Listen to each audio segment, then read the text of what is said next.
And now, stay tuned for the mystery program that is unique among all mystery programs. Because even when you know who is guilty, you always receive a startling surprise at the final curtain. In the Signal Oil program, The Whistler.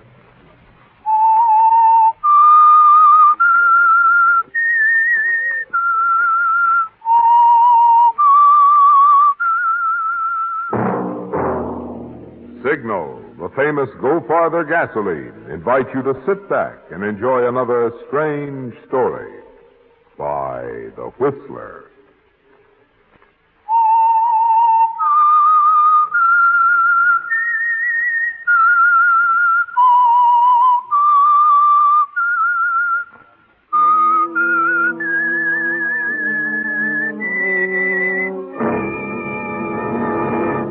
I am the Whistler, and I know many things, for I walk by night. I know many strange tales hidden in the hearts of men and women who have stepped into the shadows. Yes, I know the nameless terrors of which they dare not speak. And now for the Signal Oil Company, The Whistler's strange story. Saturday Night.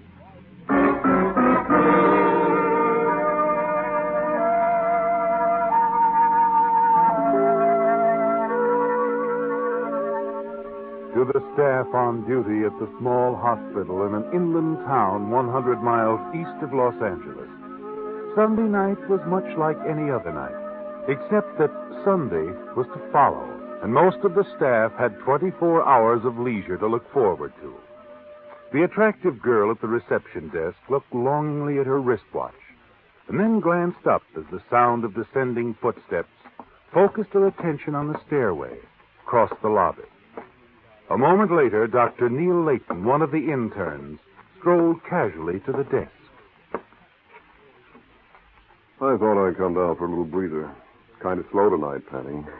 Is that bad for a Saturday night? No, it's okay by me. Oh, it suits me fine. I got 2 hours sleep today. And 8 hours in front of me here at this desk. Well, that's too bad, Pat. When you're on the night shift, you'll never see your grandchildren if you keep that up. Oh, I couldn't sleep today. I had so many things to do. You know how Saturday is. Good night, Patty. Hope you'll have a pleasant Sunday. Oh, thank you, Dr. Peter. Same to you. Good night, Doc. Good night, Neil. Yeah, Patsy, it's like I said. A gal like you needs 8 hours sleep a day. Did you get 8 hours sleep today, Doctor? 10. You would. You know, you're an odd man, Dr. Layton. Odd? How do you mean? I mean, I don't know. You act like there's something bothering you. Like there's something on your mind all the time. Maybe there is. Well, everybody has things on their minds, but you could still go out, dance, and have fun, like the other doctors do. The single ones, I mean. I'm too busy. I'm still an intern, you know. Oh, you make being an intern sound like a sentence. Yes. Outside line? Yes, sir. Oh, here, I almost forgot, Dr. Layton. Maybe this pretty pink envelope will change your viewpoint. Oh, a letter. When did this come? I don't know. I just came on duty 10 minutes ago. Why don't you open it? But Dr. Layton, your hands are trembling. I believe your viewpoint has changed already. Hasn't changed at all. It'll never change.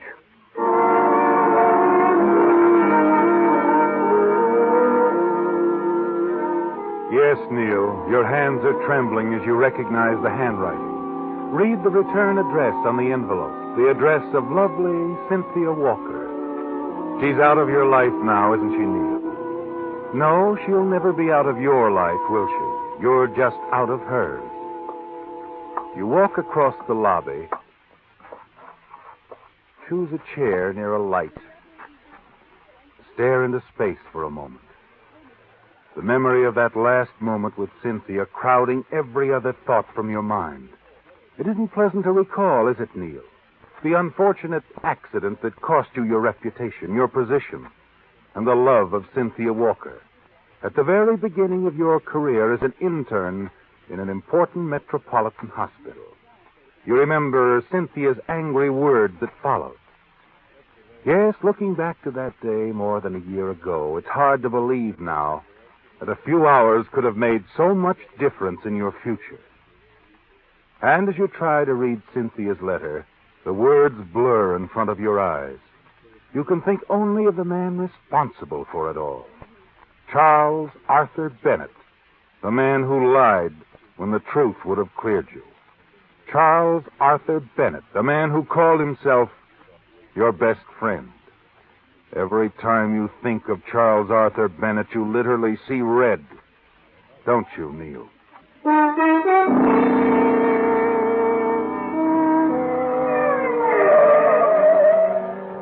The sound of an ambulance wheeling into the receiving yard below shatters your train of thought. Across the room, a yellow light flashes on the switchboard.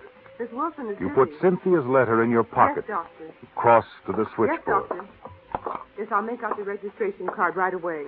Admitting room, Pat? So Miss Wilson is busy. 412 has had a relapse. They're taking the emergency to the third floor. Well, Dr. Graham wants you to go to the third floor drug room. What was the accident? Car crash. Hemotractic shock. Patient very weak. Dr. Graham wants you to prepare injections of saretamine and saccharin. Take them to the operating room, third floor. All right. I was afraid we might have one of these before the night was over. Get any details? No, only that it was an automobile accident. The man is unconscious. But the ambulance driver says his name is Charles Bennett, a salesman. Who did you say? Bennett.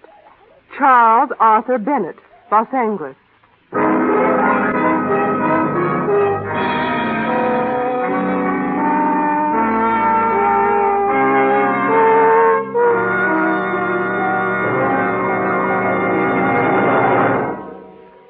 Go farther. Go farther. Go farther. Just mention those two words, go farther, to motorists anywhere around these Pacific Coast states, and what do they think of? Why, Signal, the famous Go Farther gasoline, of course.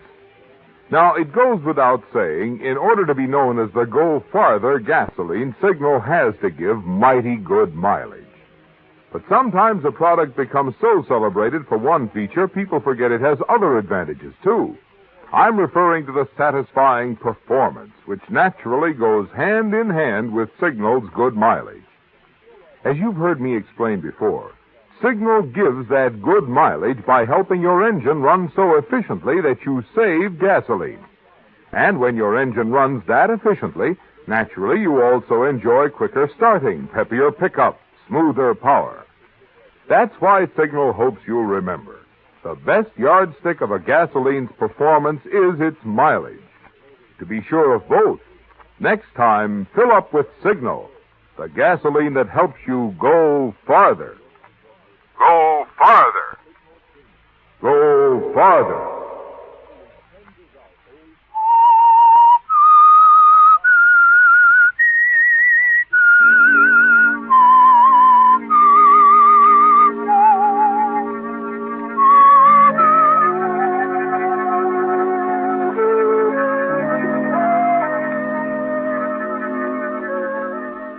Yes, Neil, it's a shock, isn't it, to realize what's happened. For more than a year, you've hated Charles Bennett. And now the girl at the switchboard tells you he's here in the hospital where you are now interning, the victim of an automobile accident, that you have to prepare the drugs that might save his life. That might save his life. The thought grips you. Hurry up the stairs along the hallway to the laboratory. Your thoughts go back to that night more than a year ago. The circumstances were quite different then, weren't they, Neil? Because, although you didn't realize it, that night you were at the mercy of Charles Bennett. The night that brought you disgrace and cost you the love of Cynthia Walker. The night which began with a birthday party for Charles Bennett at the home of a mutual friend. But as far as you were concerned, there were just the three of you. You, Charlie, your best friend, and Cynthia. Yes, Neil, things were much different then. It's a wonderful party. I wish I didn't have to leave right in the middle of it. I do too, Cynthia. But if you must, you must. I'll drive you home. Oh, no, Neil. I've already phoned for a taxi. This is the first time you've been off duty away from the hospital in quite a while. You stay here and relax. Have fun. Okay, but I might get into trouble. I trust you. You're a big boy now. Or I wouldn't have told you I'd marry you. Have you told Charlie Bennett? Oh, not yet. I'll tell him tomorrow. I don't want to seem conceited, but telling him tonight I'm going to marry you might spoil his birthday party. It would. By the way, where is Charlie? Oh, he's around. Over there in the corner, I think. That island completely surrounded by an ocean of blonde. Well, I wouldn't think of invading that territory just to tell him good night. You'll tell him for me, won't you, Neil? Sure. You really have to go. I'm afraid so. Jane's only in town for the night, and I don't get to see my sister very often. My taxi ought to be here by now. It's your night off. Have fun. You interns don't get out of that hospital often enough. And the champagne is wonderful. Anything you say, darling.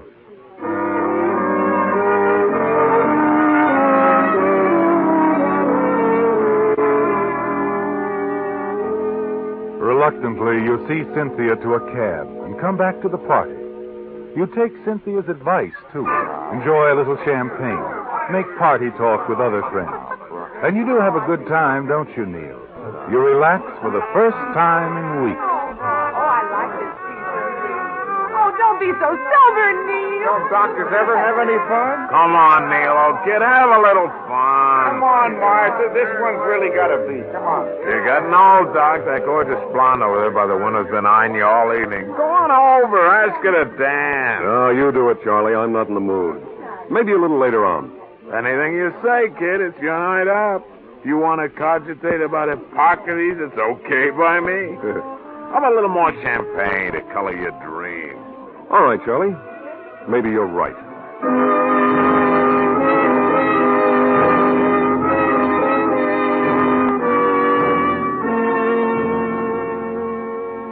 For another hour or two, you enjoy yourself. Let yourself go. Stay until most of the crowd is left. Finally, you even convince your friend Charlie that it's time for him to go home, too. And in the lobby going out. Why don't you leave your car here, Charlie, and go home in style, like I am? What do you mean in style? Take a taxi. What's the idea? I can drive, Neil. Don't tell me the good doctor's in his cups from a little champagne. No. But I never drive when I've had anything to drink. Well, you don't have to drive. A little bit of champagne won't bother me any. Look, I'll tell you what. We live close to each other. If you don't want me to drive my car, we'll use yours. You know I'll be careful with your car. I can pick mine up tomorrow. Well, I'd sure rather take a taxi. Aren't any taxis around anyway? There's a stand about 3 blocks away. Not at night. Besides, you'll need your car to get to the hospital in the morning. Oh, come on, Neil. I'm okay. I'll be careful. All right, if you're sure, let's go. But take it easy now.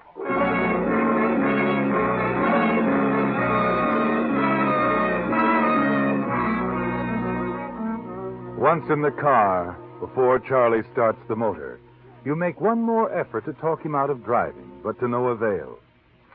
You're getting a little weary of the slight argument, so you let him drive the car. And after the first few blocks, you decide you have nothing to worry about. Charlie seems to be driving satisfactorily. Slightly over the speed limit, it's true, but he seems to have everything under control. Until he suddenly turns a corner sharply. Take it easy, Charlie. That's the last you remember for a little while. When you open your eyes, you feel a dizziness, a dull pain at your temple. And someone's talking. Someone. Come on. Are you hurt? Hurt? Oh, no, officer. Yeah, not much, I guess. Just a bump on the head. That lamppost made quite an impression on your car, though. What's the idea of driving like that?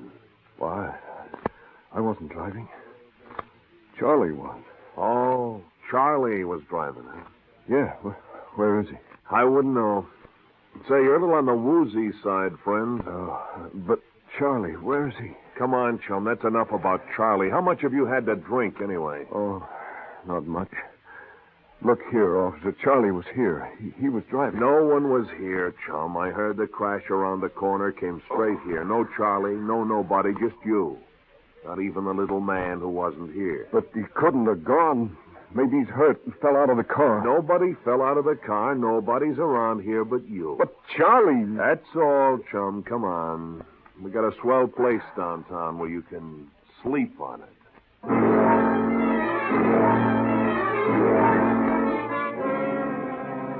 It's like a nightmare, isn't it, Neil? You're bewildered, confused by what's happened. It's all a mistake, a horrible mistake. And you're sure Charlie will show up soon and explain everything. Then you're booked at police headquarters. Spend the rest of the night pacing back and forth in the city jail. But finally, next morning, someone comes and puts up bail for you.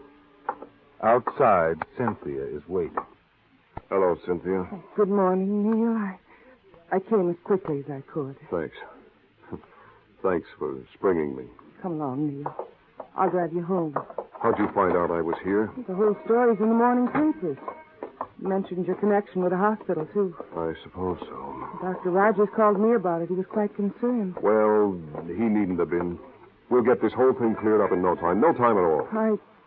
I hope so, Neil. Sure, as soon as I see Charlie Bennett. Charlie? He'll tell him what really happened. He was driving the car. It was all his fault. I was just... What's the matter, Cynthia? Why are you looking at me like that? I've already talked with Charlie. Well, he told you then how it really happened. How could he? Charlie said he took a cab home from the party last night. Alone. Tried to get you to do the same thing.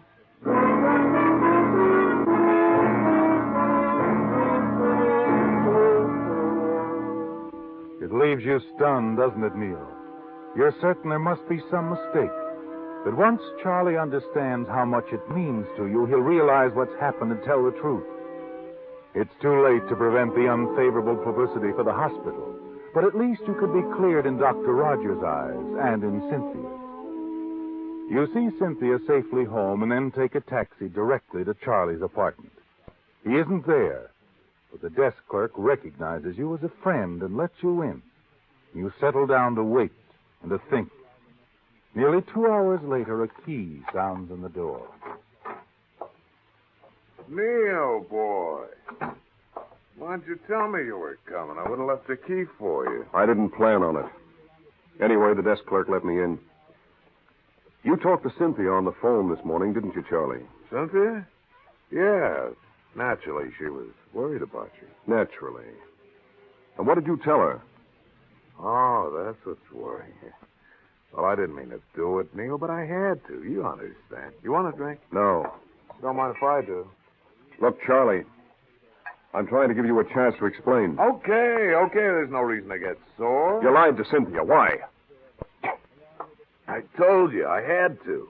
You know, as a salesman, I have to drive a car to make a living, Neil. What's that got to do with it? Only everything, that's all. Look, Neil, I didn't bother to mention it to anyone, but I was in a scrape 3 weeks ago. I got hauled up for hitting another car while I was, well, a little tight. I got off with a fine and a warning that time. Wait a minute.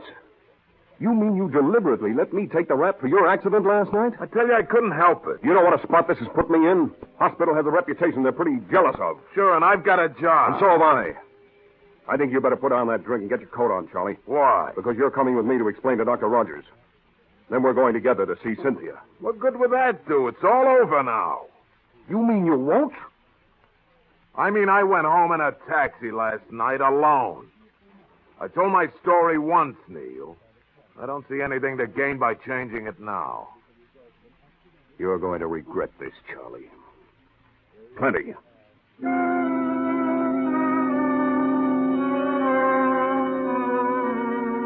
After you leave, it suddenly occurs to you that Charlie has a more important reason for lying. His job is only part of it. He's always been in love with Cynthia, too. And despite your long friendship, apparently believes that anything's fair in love and war. It's as simple as that, isn't it, Neil? And with you out of the way, he's sure he'll have a clear field. And Cynthia, After all this, what about Cynthia, Neil? You have to be sure of Cynthia, don't you? Half an hour later... Neil, I just can't understand. You don't believe me, do you?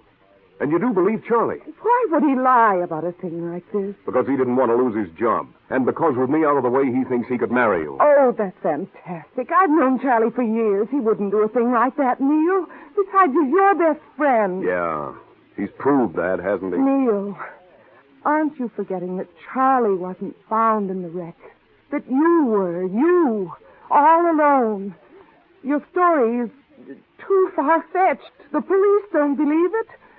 Charlie says it couldn't have been that way. And you, Cynthia? What do you say? Oh, Neil, what can I say? Do you think I want to believe this? And Dr. Rogers and the foundation, what do they say? Naturally, I resigned from the hospital this morning. I couldn't do anything else. I don't blame them for what they think, any of them. But you, Cynthia, I thought... Oh, never mind. I guess there's no use in going over it all again. Neil, you're not going. Why not? I don't seem to be getting anywhere. What's going to happen with your career, Neil?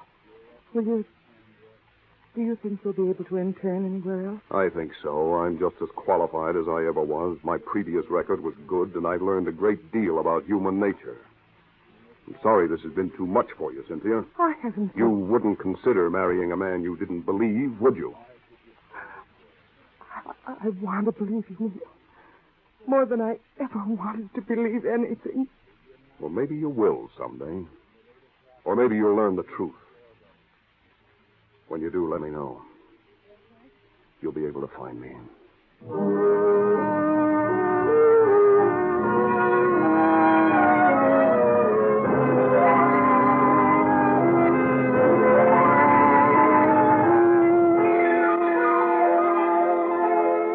Yes, it all happened more than a year ago, didn't it, Neil?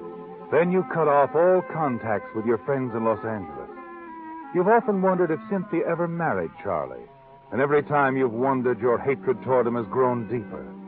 You've even thought of killing him, haven't you? And now, tonight, more than a year later, in a small, out-of-the-way hospital, fate places the life of Charles Bennett squarely in your hands. The switchboard operator has told you he's in the operating room unconscious, seriously injured in an auto accident. And you've been assigned to prepare the medication, which will spell life or death for him. Just a little too much, or not quite enough. It's almost too easy, isn't it? You're sure that if anything goes wrong, not the slightest suspicion will be attached to you. You smile as you enter the drug room and find another intern there. What's the emergency, Layton? Car wreck. You assisting? No. Just preparing the sereptamine and saccharin shots. Must have been a pretty bad accident. Afraid so. Did you ever stop to think of the power in these drugs, Phil? Just the right amount means almost certain recovery. A little too much, or too little, oblivion. Do you always get this philosophical when you come to the drug room? No. I guess this case made me think about it more than usual. I know the guy. Friend? You said it. What a friend. Huh. Kind of an unusual situation, isn't it? Isn't it, though? Almost ironic.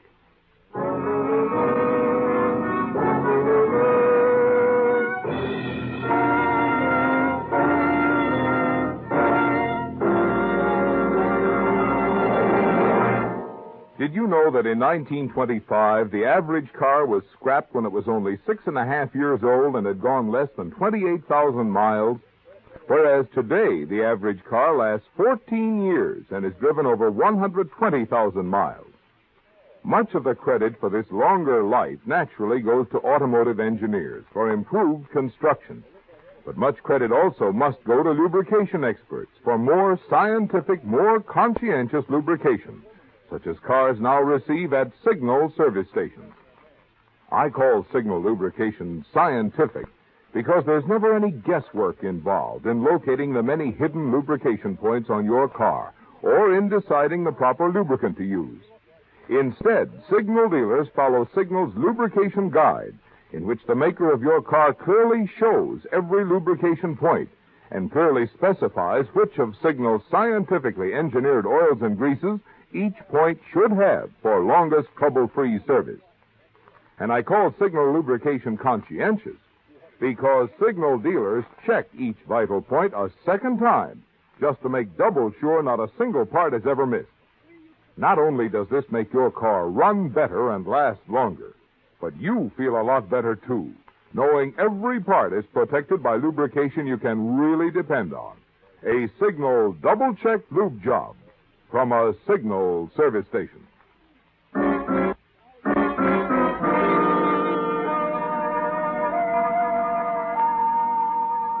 Well, Neil, the die is cast, isn't it? You've donned your sterile mask and gown, prepared the injections, carried them to the operating room, where you place them on the instrument tray, without even a glance at the masked, sheet-covered patient. You note Dr. Graham's nod of dismissal and quietly leave the operating room, where the patient's chance for life depends on the drugs you've prepared. You never dreamed you'd have such a perfect opportunity with Charlie Bennett, did you, Neil? After removing your mask and gown, you return to the hallway. Light a cigarette. Stand staring out a window. You remember the disgrace Charlie brought upon you and your shattered hopes, the happiness you might have had with Cynthia, his utter selfishness. You decide to finish reading Cynthia's letter. Now, after a year, I realize how hasty I was in my judgment. Suddenly your heart beats faster as you realize she's still Miss Cynthia Walker. You can almost hear the words as the melody of her voice haunts your memory. But you were more so in your action. Your sudden, abrupt leaving, not letting me know where you were. I know now how wrong I was to doubt you. But even when my doubts were deepest, I loved you. You told me once a woman loves in spite of man's weakness, not because of his strength. Remember, Neil? Well, so it was, and is, with me. I haven't changed, and I can't believe that you have, Cynthia. You turn away, stare out the window. Suddenly you're horrified that you, a doctor, have allowed your hatred for Charles Bennett to bring you to the point it did. Finally, the door to the operating room opens. The still form is wheeled silently past you. You continue to stare out the window. Then you toss away your cigarette, light another. Wait for Dr. Graham to emerge from the operating room. As he leaves the operating room and enters the hallway, you walk slowly toward him. How's the patient, Doctor? Patient's going to be all right. Glad you were around. Sereptamin's a godsend. May I have a cigarette, Layton? Sure, Doctor.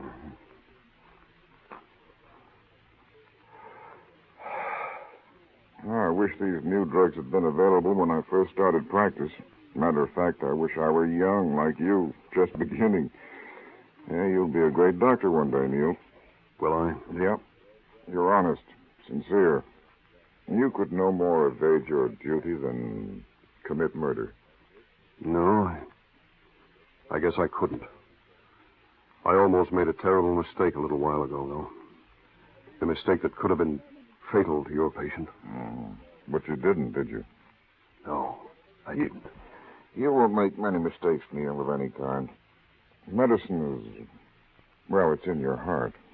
Yes, I guess it is. I'd like to talk to Charles Bennett a few minutes, Doctor. Well, go ahead. He's lying down on the couch in my office. Bennett wasn't seriously injured, just knocked out temporarily. He was driving the car. But you just operated. Oh, that wasn't Mr. Bennett. I operated on the young lady who was with him. It seems they were on their way to see someone here at the hospital. She'll be okay, too. As fit as ever in a week or so. A young lady? Yes, her name's Walker. Cynthia Walker.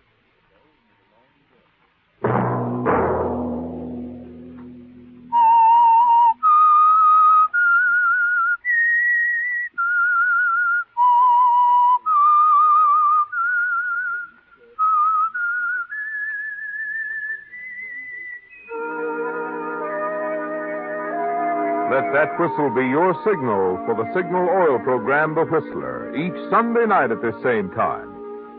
Meantime, Signal Oil Company and the friendly independent dealers who help you go farther with Signal gasoline hope you'll remember.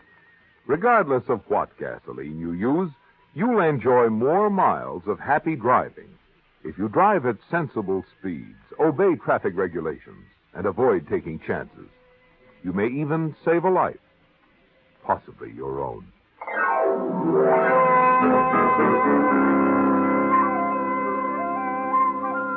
Featured in tonight's story were Bill Foreman as the Whistler, Les Tremaine, Virginia Gregg, Margaret Brayton, Paul Freese, Ted Von Elst, and Rye Billsbury. The Whistler was produced and directed by George W. Allen, with story by Ed Bloodworth, music by Wilbur Hatch, and was transmitted overseas by the Armed Forces Radio Service. The Whistler was entirely fictional, and all characters portrayed on The Whistler are also fictional. Any similarity of names or resemblance to persons living or dead is purely coincidental. Remember to tune in at this same time next Sunday, when the Signal Oil Company will bring you another strange story by The Whistler. Marvin Miller speaking for the Signal Oil Company. Stay tuned now for our Miss Brooks, starring Eve Arden, which follows immediately over most of these stations. This is the CBS Radio Network.